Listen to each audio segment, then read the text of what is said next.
Hi, everybody. Welcome to our second session of our virtual national conference. My name is Angela Simoes, and I'll be your moderator for today's session. But before we get started, I just wanted to share a couple of things. So our panel today is Jose Luis de Silva from California, Logan Duarte from Massachusetts, and Emanuel Araujo from New Jersey. So a big thank you to FLAD. They are the ones that made this national conference possible, so we thank them for their efforts. And now we have just a brief message from them. Levar os portugueses mais longe. Ser uma ponte entre Portugal e os Estados Unidos da América. Esta é a missão da Fundação Luso-Americana para o Desenvolvimento. A FLAD nasceu em 1985 na sequência do Acordo das Lajes e por aqui passaram até hoje milhares de pessoas e ideias que ajudámos a transformar em realidade.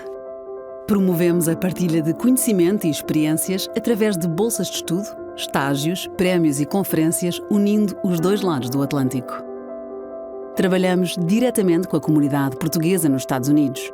Queremos contribuir para que o papel dos luso-americanos seja cada vez mais forte e para que as origens portuguesas sejam continuamente celebradas. Nesta ligação atlântica surgem, claro, os Açores. Pela sua importância geoestratégica de segurança e defesa, científica e cultural, são um ponto essencial na atividade da FLAD. Somos ciência, educação, arte e relações transatlânticas. Há 36 anos a contribuir para o desenvolvimento de Portugal e dos portugueses. I'd also like to thank Licor Beirão as a sponsor, and Portugalia Marketplace in Fall River, Massachusetts, and our additional sponsors, UMass Lowell, Anchor Construction, Atlantis Agency, the Navigator Company, and MD VIP. And if you do find these sessions, not only with the national conference, but on any of the virtual sessions that we hold, I urge you to become a member today. It's very affordable for less than a cup of coffee every day for a month. You can become a member of PALCUS. It starts at $50 for the year. And it really helps us to maintain these sessions for free for everybody. So why don't we get started? I'm going to have each of our panelists introduce themselves and there's the school that they teach at. But this session is really to explore the existing programs in middle school and high school that exist, how they got started, what's worked, lessons learned, so that if there are other programs out there that might be struggling, they will get some ideas on how they can grow their Portuguese and culture program, language and culture programs. And then if there's anyone out there that's looking to start a program where they feel like, in our local school, there should be a Portuguese language program, what are some ideas we can get to get started? So these really a lessons learned and how can we move forward discussion today. So please pop your questions into the Facebook chat. We'll answer them live. And if you're joining us on Zoom, you can put your answers in the Zoom chat as well. So we'll start with Jose Luis de Silva. You're closest to me physically, so because I'm in California, so are you. So, hi, everybody. Thank you for inviting me to participate in this. Well, let me just start by saying that presently I'm retired, presently and in the future. And I taught for many years at San Jose High School, which used to be called San Jose High Academy. I also taught at the middle school level for 4 years in San Jose, and prior to that, in the high school in the Sierras, in the mountains of California. I'm originally from the Azores, from San Miguel, from Ponta Delgada, immigrated here a long time ago. I've been in California for over 52 years. And my experiences are varied. I taught at different levels in addition to those, adult school, some extension courses. And for several years, together with these boards, I was a support teacher for the Portuguese programs here in California through the Camões Institute. Excellent. Logan. Well, hello, everybody. Thanks again for the invitation, Angela. To sum up a little bit about me, I am a Portuguese instructor at UMass Dartmouth, as well as right here where I'm sitting at Milford High School in Massachusetts. I'm in charge of the curriculum development and implementation here for our entire Portuguese language program. I've also taught at the community schools here in Massachusetts, specifically the Escola Oficial Portuguesa in Taunton, Massachusetts. which also encompasses the middle school age students. And I'm happy to be here. Thank you. Emanuel. Hello, everyone.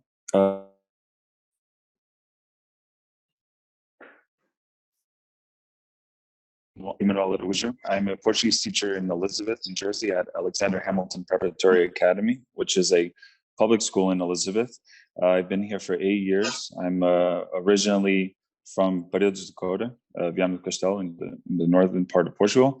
And, I've been also part of the curriculum team here in Elizabeth. So I helped develop the curriculum for Portuguese along with other teachers in other languages. So it is a pleasure for me to be here and to participate in this discussion. Thank you. So let's talk a little bit about your programs that you're running, and in Zé Luís, in your case, the one that you did run, but I know you keep tabs on, how that program is doing. What's the demographic of the students that you have, and what do you find resonates really well with them? What gets them excited about being a part of that class? As you know, I retired a few years ago, and right now at San Jose High, we have my colleague, Luis Nunes, who's from Rhode Island. As a matter of fact, when I retired, it was extremely difficult to find a Portuguese teacher. I couldn't find one in California. Luckily, I had some contacts in the East Coast who put me in touch with Luis, and he's been here for several years and doing a wonderful job. The school where I taught and where he teaches, San Jose High, has an international baccalaureate program. I don't know if you're all familiar with that, but that is basically a European-originated high school program, which gives a diploma that is recognized by universities and nations all over the world. So it's a very rigorous program, and in there we have the Portuguese language. There are 6 subjects. One of them is a language, and Portuguese is one of the languages. As a matter of fact, at San Jose High, we used to have Portuguese, Spanish, and French. And a few years ago, the school dropped the French, so there's only Spanish and Portuguese. And San Jose High is right in the middle of inner city San Jose, meaning that the community is mostly Hispanic. And a couple decades ago, it was right next to a very large Portuguese community around the Five Wounds National Portuguese Church. And little Portugal is still there, not the same as it used to be before. What happened is very simple. People immigrated and they went to that center where everything was. As people changed economically and demographically, people started moving to other areas of the city. San Jose, the city of San Jose, has something like, I counted them once, I'm probably exaggerate, but close to 15 or 20 school districts, including the elementary and high school districts. So you crossed White Road just half a mile from San Jose High, and you're in a completely different district. So what we had is we had a lot of students, a lot of young people that moved to the nicer area. And so what we were left mostly was older people without kids. Around the Five Wounds community. So we had to adapt. At one point, for quite a long time, we were getting inter-district transfers. Kids were coming from the other district, and the districts were allowing that to be. But they lost so many students for that in the other district that they stopped that. And so we stopped having Portuguese kids coming in. We have a very limited number now. It says a high with about 130 students. About 10 of them are Portuguese, but the rest of them are Hispanic or other ethnicities. And that can be looked in 2 different ways. One can be looked at, oh, that's terrible, we have so few Portuguese kids. But then we have to look at the other side, that we have a program in there that attracts kids from other ethnicities and languages who are fascinated by the Portuguese language, fascinated enough to want to learn it.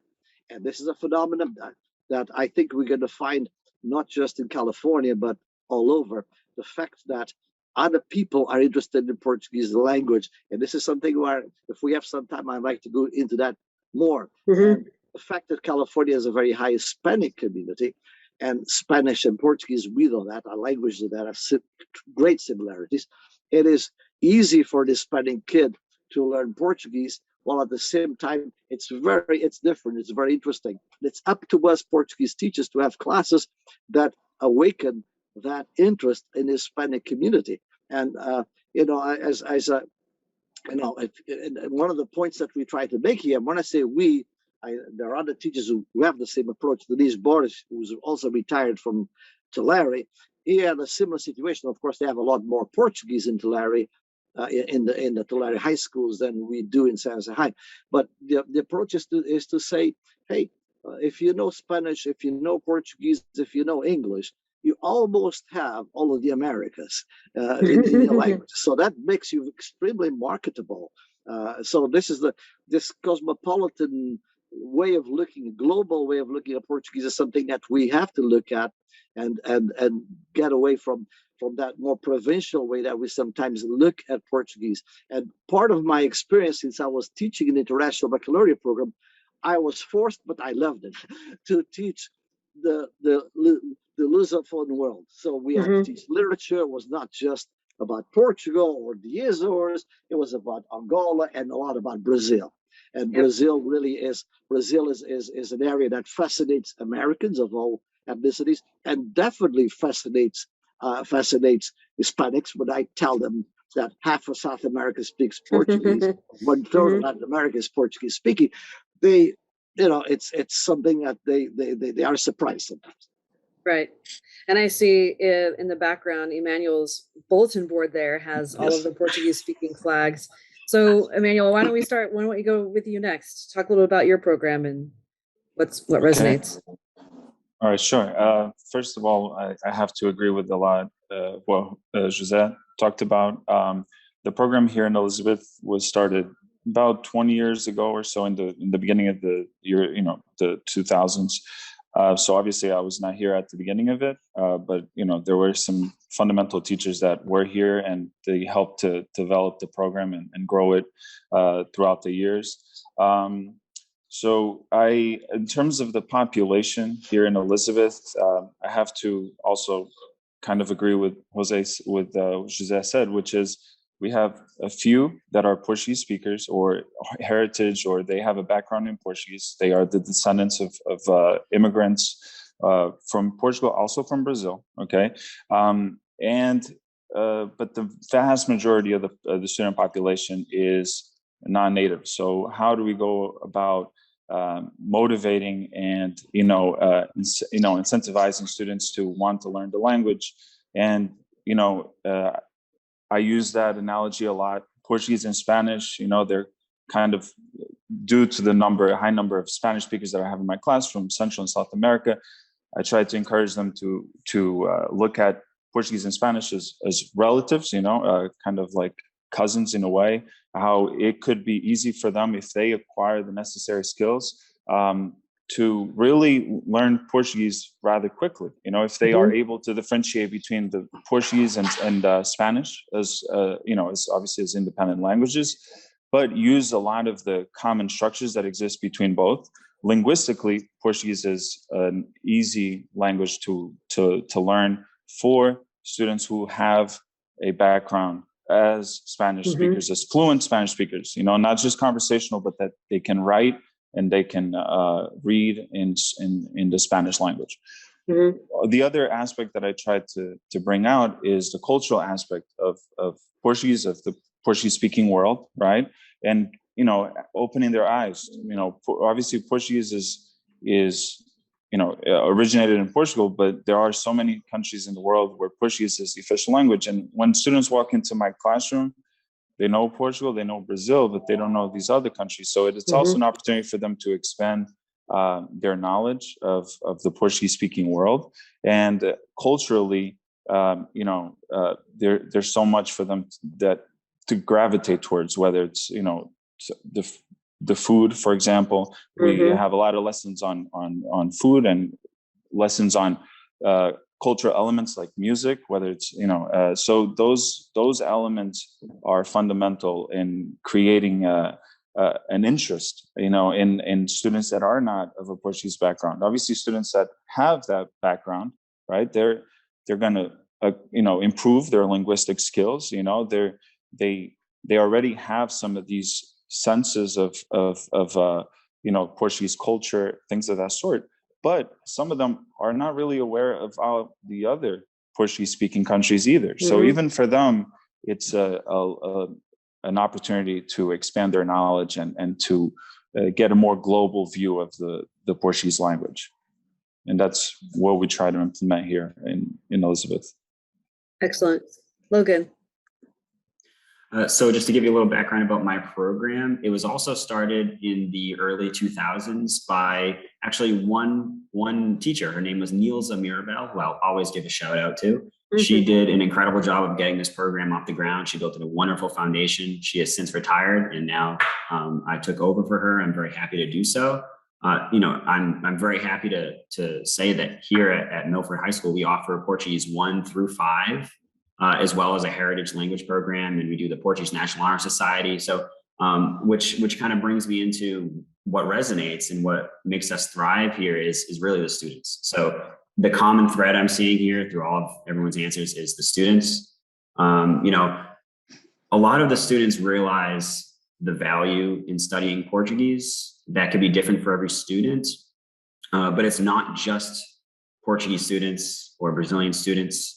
So just to describe the demographic a bit of Milford and Massachusetts in whole, right? Rhode Island and southeastern Massachusetts has a very large Azorean as well as Portuguese community. And up in Milford here, Milford, Framingham, this part of Massachusetts, there is a very, very large Brazilian community and a wave of recently immigrated Brazilians who are still arriving here. So we're getting new students every single day. So it's very much alive.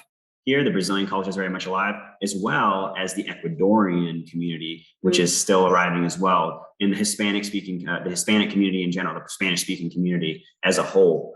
So those two communities are very, very much present and very much intermingling, especially in Milford here at Milford High School. And I've seen that, in our program, where it works between the Spanish and the Portuguese language program. So there's Brazilians who want to take Spanish. There's Spanish students or Hispanic students who want to study Portuguese. There's also Brazilian students who want to speak Portuguese and study Portuguese because they're heritage learners and they may, their L1, their first language is Portuguese, but due to how much time they spent in the United States, their English has become their dominant language and they want to train that more. So there's a whole variety of different learner types that engage in our programs, and they all blend together and in different ways. I also have Anglophone students who may have Brazilian friends, or they may feel some type of connection or just general interest in the Portuguese, the Lusophone world as a whole. I really like that someone said, I believe it was José Luis, he was talking about Brazil and how, half of South America speaks Portuguese, right? And people don't often, that's like something really interesting to them. That's really, something new. So, one, resonance, I guess I could point out was, how well you're able to use your demographic as an asset, right? Because sometimes there's a misconception that in order to have a Portuguese language program, you need to have only a really dominant Portuguese American community. And that's just not the case, right? So there are a lot of Hispanic communities that could benefit from a Portuguese language program. And I think that that's the case. I think that Milford is a living testament of that.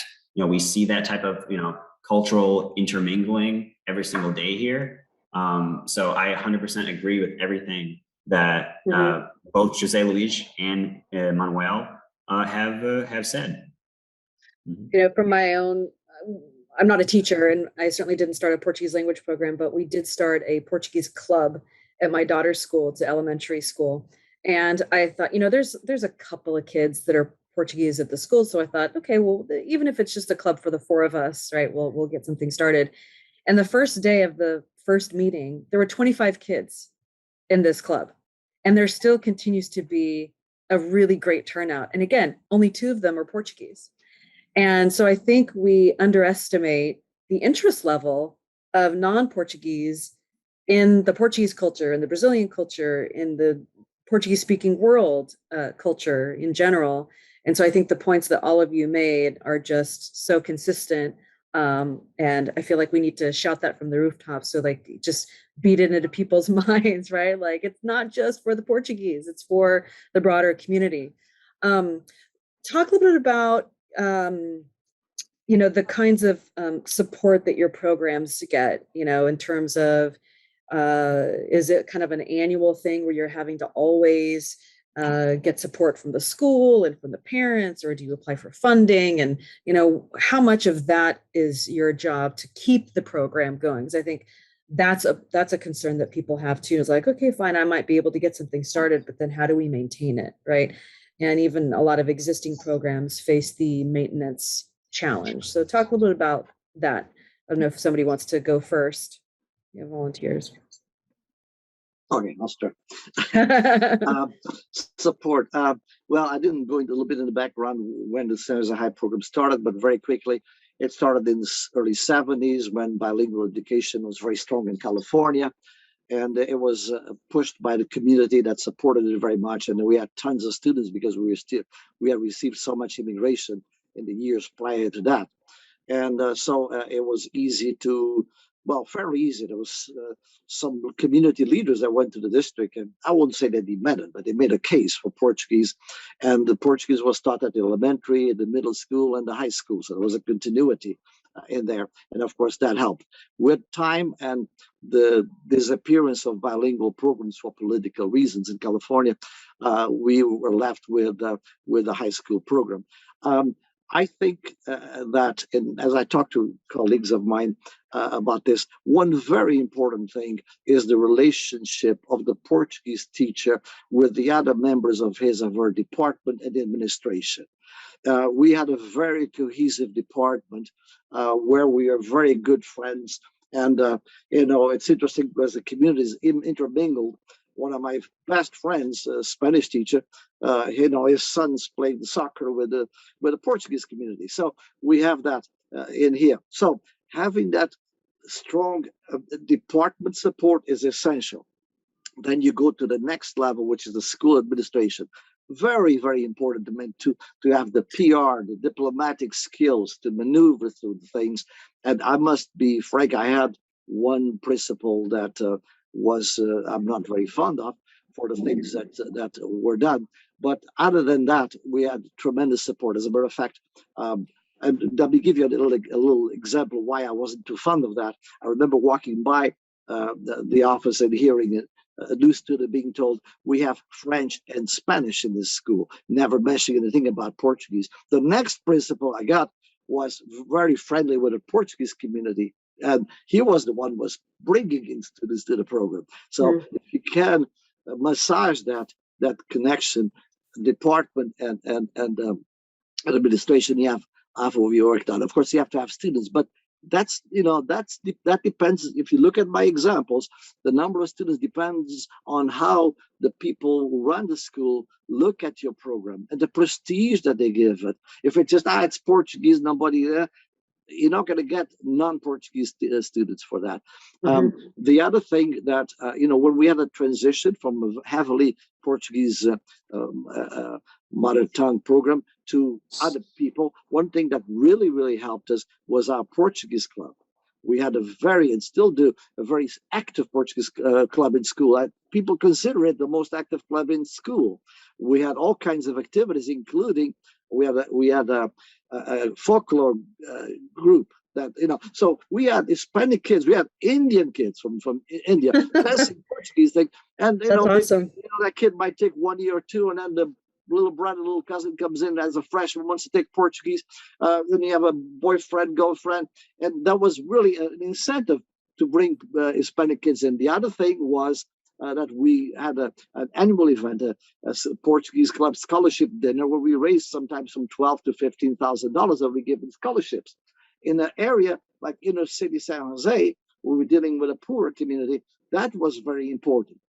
So all of that put together allowed to attract students. And there were things. I mean, I used to have all these things at the windows of my classroom saying things like I mentioned, half of Latin Americans speak Portuguese, or Portuguese is the major language in the Southern Hemisphere. And I would write that in Portuguese using words that I knew the Hispanics would understand, because I've also been a Spanish and a French teacher. So and that's the other thing. If you are aware, if you've been teaching in other languages, you start thinking, why is it that Portuguese was only for Portuguese? I'm teaching French, but I don't have any French kids in here. So it's a question of prestige.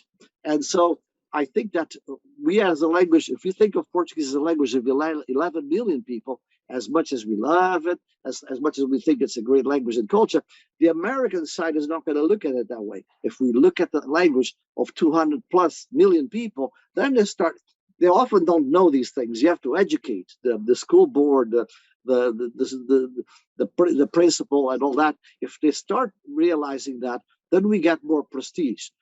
Knowing full well that historically Portuguese has not been a language of prestige in American schools. We are creating that, and we can only create it by opening it up and making like what all of us are talking about, making Portuguese a global language where other people are interested. And I don't know if you two find the same thing, but I found that Portuguese kids, when they saw other kids, non-Portuguese kids taking Portuguese, that was a stimulus for them. Hey, my language and culture is important.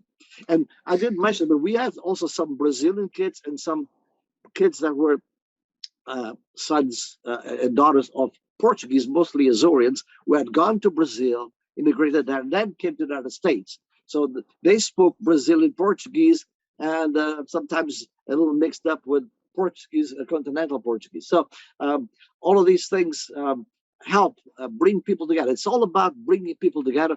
It has a lot to do with our culture. We're a very inclusive culture. We're a very warm culture. And if we transmit that to the students, to the community, to the parents, we're going to attract people. Logan or Emanuel? Yeah, I would love to follow up on that. So I agree with all of that. And, it's very similar here. I see my support really on 3 levels, community, colleagues, and administration. From the community, we have a very strong, a very present, both Brazilian community, Ecuadorian community, as well as Portuguese community, mostly from the northern part of continental Portugal, like Trás-os-Montes, like way up there area. As well as a few Azorians, I've noticed. I've had a few Azorian students, although it's not as popular as it was when I was teaching in southern Massachusetts, in Taunton, actually where I'm from.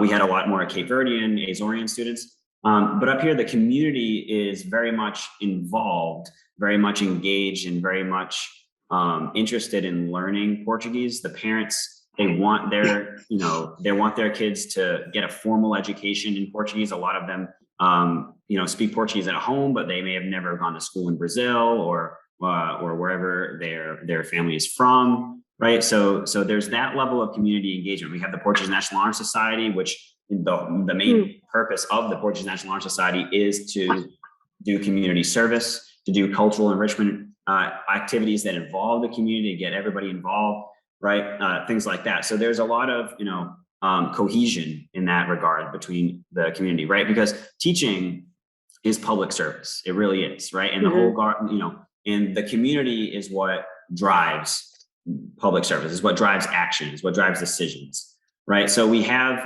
having community members advocating in things like the school committees and things like that, that's a decisive factor if you're thinking about starting a Portuguese language program, for sure, because the community is what has the power when we're talking about public service, and that's what drives decisions. So you need to find that desire, that want, establish it within the community, and then mobilize it, really. In terms of coworkers, Jose Luis mentioned the cohesiveness of the department. I feel the same way here. I am the main Portuguese teacher here. We also have one other teacher who is a mix, who teaches Portuguese and Italian. But I also feel a cohesiveness with all of the teachers. We have Spanish, Portuguese, and Italian, and French here at Milford High School. And no matter what the language, we're always willing to work with one another. We have multiple national honor societies. We have Portuguese, Spanish, and French, and Italian. So we all work together, right? There's a lot of collaboration. So when you're talking about a language program of any sort, it really is a collaborative. And, many hands make light work. So that's been an essential element really for me in the ability to scale the program that we offer here and continue it at a high level of rigor. And also administration has worked very close with me. Just to provide one brief example, I mentioned before that we have a strong heritage population of heritage learner or heritage speaker population here. We also have a lot of newly arrived students from Brazil and Ecuador, and they worked very close with me last year. And this year, I'm very happy that we were able to develop a curriculum and implement a new heritage track. So a track just for heritage speakers. And so I have actually in that class a very interesting mix of true heritage students. And then I also have L students, as we call them, English language students, or multilingual students, right? Who have Portuguese as their first language, because there's a lot of evidence that shows that if you're improving your L1, your first language, that will also help you to improve your English in our case, which is their L2, right? So so I collaborate heavily, not only with my fellow world language department, but also the EL department, which is in the same wing as me. So there's a lot of cohesion, there's a lot of collaboration, and those elements, along with the support from administration, which is giving me the freedom to do these things, has been very much vital. So I would say that those aspects are definitely essential if you're going to start a program, and places that you should be starting at, for sure. Okay.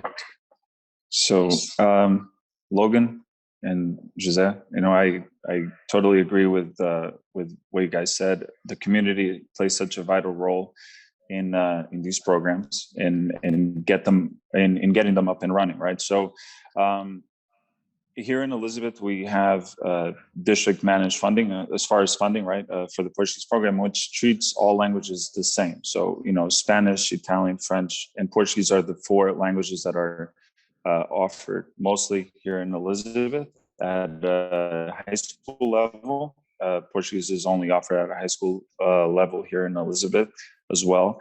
So we have, a pretty robust team, a curriculum team that works together across different languages, like you mentioned, Logan. So we have, we meet as a curriculum team to try to improve and try to maintain some type of cohesion amongst all languages. And, with following the NJ standards for world language, following the thematic unit, the model curriculum set forth by New Jersey, right? So I'm specifically talking about our case here, but maintaining that level of cohesion amongst different languages is something that we maintain here in Elizabeth. So having that support from the district, and trying to, and making Portuguese an equal player, in terms of language is massive, right? So at a school level as well, I've always had the support of my supervisor, my principal. So it is part of the success here in Elizabeth has been, one, that students, regardless of their background, are able to select Portuguese, and that's why I have a lot of students over the years that are not native Portuguese speakers, although having those students that are native or heritage speakers that come from a Portuguese background is definitely something that parents play a role in. They want them to improve. They want them to become better speakers, more they can improve on their writing skills, their reading skills. Having them in the class plays a vital role because it helps them also become leaders within the classroom, and it's something that that is important in all of my classrooms, having those native speakers. But because of the strong amount or the huge amount of students that are not native speakers of Portuguese, that don't come from that background, having this ability that they can choose Portuguese and pick it and go through the program here in Elizabeth and in New Jersey, the requirements is 2 years. Some cases there's the 3rd year of a language, regardless of the language. So we, part of the success and has been this ability to work together with my fellow teachers that are in the world language department, working with the district and the community as a whole. So that has been something that I'm glad you guys touched on. And yes, Portuguese and French, just to end my point, French is not spoken much more as a global language. And if we look at raw numbers, it's not spoken much more than Portuguese. And there are all these programs, which Jose mentioned, all across the United States, right, where French is offered as a language, as a foreign language. So if you are looking to create your own program at a school. Looking at looking at Portuguese as a cultural opportunity for learning, and not just not just the country of Portugal, but all these different Portuguese-speaking countries, and that I think will help your chances of success. However, it is important to have that presence, that push from the community, with the board, with showing up at school and requesting that this should be something that is offered at their kids' school, right? Portuguese as a foreign language. What are some of the things that you are looking to do or would like to do, whether it's this year, maybe it's, I don't know, introducing a new cultural element or a type of field trip? I mean, we're sort of coming out of COVID, so in-person things may or may not be an option at this point. But what are some of the things that you are thinking of doing that are different or you haven't done before? Well, one of the things that I'm interested very much, I've been in the last few years, is bridging between the Portuguese and the Brazilian community. Because sometimes there's perceptions, or that's that terrible thing that sometimes you hear out there, that's two Portuguese languages, continental Portuguese and Brazilian language. I have traveled extensively in Brazil. I know the country quite well. And I've never had an occasion where I was not understood or could not understand. And so just like any language, English from Australia or Alabama or London are quite different. And let's not talk about French and Quebec and all that stuff. So I'm working on that. And I've produced a little PowerPoint exactly about something like that. In California, we have basically an Azorean community. We have some mainland, we have some Madeira, and we even have some Cape Verde, a very, very small community. But it's basically Azorean and definitely a Brazilian community. And through my moving around in Brazil and knowledge of the Portuguese community here, I realized there's some things that we have in common. There's a lot of Azoreans in Brazil. In California, our major celebration is the Holy Ghost, the Holy Spirit celebration all over California, actually, but all the halls. You probably have been the queen at one time or another, twice. So that is a mark of Portuguese presence, Azorean presence in California. As I went to Brazil, I discovered that presence of that Azorean community is extremely important, particularly in states like Rio Grande do Sul and Santa Catarina, but not only that. And so there's all kinds of remnants of Azorean culture and in Brazil. So I've made a program about that, a PowerPoint. I've shown it at different places, including university in Milwaukee, but also around here. And that's something that we need to look at. How do we find common elements besides that's the same language between Portugal and Brazil? There are a lot of things in there. For example, if you are teaching Portuguese literature or Brazilian literature, keeping in mind that some of the major Brazilian writers like Cecília Meirelles, her mother and grandmother were Azorean. Machado de Assis, his mother was Azorean. Very few people, but I'm not regionalist. I'm not saying Azorean to separate. I'm saying that as an example of our community here. You can expand that to any area of Portugal. So even Carmen Miranda, right? Oh, she's known as a Brazilian, but she was Portuguese, right? She was Portuguese. She went there 1 year. She was from northern Portugal. So, the immigration from, imagine Trás-os-Montes, meu Deus, Trás-os-Montes to Brazil. And not only, but mostly a lot of it from northern Portugal, that immigration. So finding this common connections, Carmen Miranda, what an icon, what a flag for the connection of the two. So we need sometimes to bring those things that may seem sometimes superficial, but serve to awaken a little bit more of the understanding between the two parts of the Portuguese-speaking world, Brazil and Portugal. I'm not forgetting Africa, but because sometimes there are misunderstandings, and sometimes there is a little bit of I wouldn't say antagonism, but there's a little bit of when you don't know something, there's a tendency to not understand that. And therefore, I've had Portuguese parents who said, I don't want them to learn Brazilian, but anything about Brazil. They have Portuguese. And some of them want Azorian. Some of them would be, like Denise Borges would say, he was asked when he was hired in Tulare, what Portuguese are you going to teach? And knowing that most of his students were from the island of Terceira, he kiddingly said, I'm going to teach Portuguese from Terceira. He was kidding. But sometimes the community want to, I remember many of my students wanted to learn what they already knew. We studied the Azores, they wanted to learn the island they're from. I said, no, you got to learn about that other one because you already know this one. Or you got to learn about, my students in the International Baccalaureate Literature class learned a lot about Portuguese literature, but we learned also a lot about Brazilian literature. And you know something? They enjoyed it. They enjoyed the beauty of the language. They enjoyed the funny things, the humor. You have to pick the right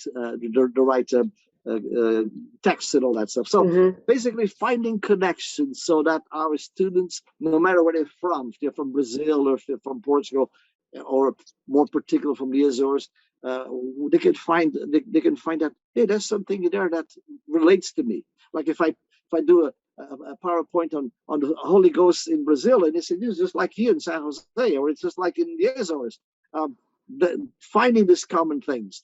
That's one of the things I'm working on. I've worked with the Brazilian consulate and the Portuguese consulate in the Dia da Língua Portuguesa, bringing people together in the strategic plan for the teaching of Portuguese in California. We talk about one language, Portuguese language and cultures, because it's not one culture, it's many cultures. And this globalization of Portuguese language, we need to bring that in and not exclude. We have one language with variants, and we have many cultures, many races, many ethnicities, many continents, and that's the richness of the Portuguese language. So that's what I'm working on. Wow, that's amazing. All right. That's a noble goal right there. Yeah. When you were talking, that it reminded me of something an activity that I do with one of my classes, my level 2 classes. We have a unit about the home, and I play this song for them, Uma Casa Portuguesa. And then there's a song, which obviously we all know, Amália Rodrigues. But then there's another song called Casa Brasileira by Geraldo Azevedo. And I play them back to back. And it's such an interesting reaction to seeing the students because they are so different. But at the same time, they're talking about home, and they're talking about the sense of, they're describing these two different homes, but the Brazilian one makes some connections to the Portuguese one. And I think there's, it's just an interesting concept of bridging this gap between the two languages, the two countries, well, not the one language, but the two different cultures. Anyway, as far as what I'm thinking of doing, or what I'm planning on doing differently, or something new that I want to instill or begin possibly this year, is the following. And it's partially due to COVID, which you mentioned, and how sometimes we have to adapt. And it's funny that you mentioned like field trips or something like that. So the district here in Elizabeth, in the department, the World Language Department, received a decent amount of virtual goggles. Okay, so like VR, okay, virtual reality. So one thing that I'm trying to incorporate that in, and technology is big here in Elizabeth. Students have the one-to-one initiative. They use, everyone has a laptop, but using the goggles, I want to, use them as an opportunity for students to explore maybe some places, because there are these virtual reality videos where, of different places, whether it's in Portugal or in Brazil or in other Portuguese-speaking countries. So have them, kind of put the goggles on and take that as an opportunity for them to explore, kind of be there in a way, although it's virtually, but to visit these places in a more, like in a more fulfilling, I guess, experience, like more realistic, I would say, instead of looking at a video or watching a video on YouTube, being able to have this kind of different experience. So that's something that I want to incorporate at a school level with my students. The other thing that we want to definitely to do, and I've been in contact with my supervisor over this, is we want to expand the Portuguese department here in Elizabeth. We have 7 high schools, and we need, and we kind of briefly spoke about this recently, and you touched on this, Jose, right? You needed to bring a teacher from the East Coast to fill your position, right? So maybe we'll get one from the West Coast, maybe to fill a position here now. But well, if there's anybody out there that's looking for a teaching position, contact Emanuel, because it sounds like you might have one available soon. Please do. No, I think, presently there's the opportunity for a Portuguese teacher here in Elizabeth. So, we are looking for teachers because we want the program to grow, and I think the more it grows, the more maybe other districts can look at us as an example of even more successful Portuguese programs. So I think there is that. And I think maybe, maybe it might seem far-fetched to become a Portuguese teacher in the United States, but it really isn't. There is a need, and the only way there will be Portuguese programs is if these positions get filled, and if there are available teachers out there that have a certificate, even if it's a certificate of eligibility here in New Jersey, that's enough to get started with the Portuguese to become a Portuguese teacher. So, yeah, if anyone out there is listening, feel free to reach out to me. Emanuel Araujo. Excellent. Logan, we have a few minutes left. Yes. You got planned?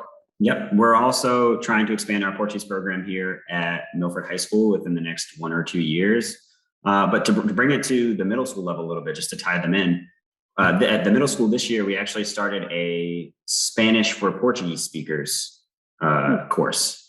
And I would love to, in the future, be able to also get a Portuguese for Spanish speakers course. So, because we have both of those demographics, so that ties back to the connecting that Jose Luis and Emanuel we're talking about. So that's something that we're definitely looking to do.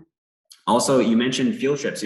It's great that we get to go back to doing things in person a little bit more now, right? So with the Portuguese National Honor Society this year, we're trying to bring them to New Bedford, because I'm in Milford, which is actually about an hour from New Bedford. It's not as accessible as Taunton, right? Which is like right down the street.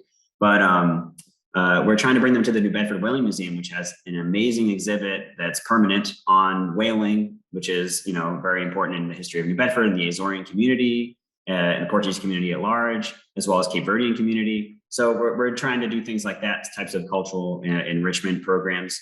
And, one other thing briefly that Emanuel and also Jose Luis that they mentioned that came to my mind was, for anyone trying to start a Portuguese program, it's not, staffing might seem like an initial hiccup that people are trying to overcome, right? So I think that maybe a potential solution to that would be looking for multilingual professionals, multilingual teachers that you could hire. Portuguese and Spanish is a more likely combination to find nowadays. So if you're able to start small with a course like a Portuguese for Spanish speakers or a Spanish for Portuguese speakers at the middle school level or even at the high school level with one teacher who could be able to do both, that may be a potential solution to any type of budgetary or staffing problem that might be viewed initially as something that may prevent you from doing that, right? Because, as I said before, use your community, use your demographic as an asset. That's the takeaway, I suppose, here, right? To take away there. There are also a variety of resources available to people. If they want to start a language program, about their studies done about, what are the elements of an effective language program that I might be jumping the gun a little bit here, but so I'll wrap it up there. But those are things another webinar. Yeah, that's another webinar. Exactly. Yeah. Well, we'll end with, we'll just go around. If you want to give one action item for those watching this webinar. So whether they're watching live or they watch a recording, what would you like people to do? I would like people to realize how beautiful and important and exciting the Portuguese language and cultures are. I guess I would just reiterate what I said. Recognize the demographic that you have at your disposal and utilize it. Branch outside of just the Portuguese bubble. There is a lot of potential, a lot of untapped resources and potential that can be brought to, to bear amazing fruits within the field of Portuguese language education. And Emanuel. Okay, so absolutely, it is important to recognize how huge the Portuguese-speaking world is, and not looking at it from just a Portuguese or Portuguese angle, but as far as Portugal, or the islands, but looking at it from a more global perspective, I think is key, and also using the community as an asset to try to get these programs started, right? And even if there is no majority of Portuguese speakers in the classroom, the goal is for Portuguese to grow and for Portuguese to become more available across the country as a foreign language. You have to look at the rest of the community, as Logan mentioned, and work, help them use them as an asset to get these programs started. So I think that is vital. Excellent. And I'm going to add one, which is if you're a community member or a parent, seek out Portuguese programs. And if there isn't one, start asking the question. Maybe it's just a matter of starting a Portuguese club to get started. And then that will build over time. But just because you are not in education, you're not a teacher, administrator, doesn't mean that you can't instigate and start something. So we as community members, I feel, have a role and a responsibility to help these efforts. And as members and parents, that's what we can do. So with that, we're going to close. Thank you so much. I feel like there will definitely be some continuing conversations happening with this. And in fact, PALCUS is looking at starting a national Portuguese language task force to help build these programs, in the public school system in multiple states. So if anybody would be interested in joining that effort, we would love to have your support. Just reach out to us, PALCUS at palcus.org, or send us a message on any one of the social media platforms.